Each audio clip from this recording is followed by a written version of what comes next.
Oh,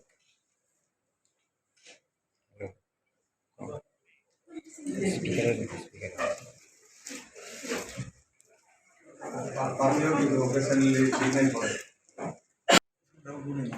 Ito কিছু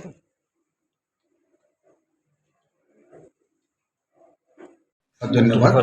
আজকে অধ্যক্ষ হিসাবে যে 2026 সনের এই 18 তারিখ মার্চ দুপুরে আমাকে ভারতীয় জনতা পার্টি এবং অন্যান্য যারা দল আছে আমাদের যে বিধানসভার সবাই মিলে এক বাক্যে আমাকে ওনারা এই টেবিলে অর্থাৎ এই চেয়ারে বসিয়েছেন, তার জন্য তাদের সবাইকে আমি ধন্যবাদ জানাই।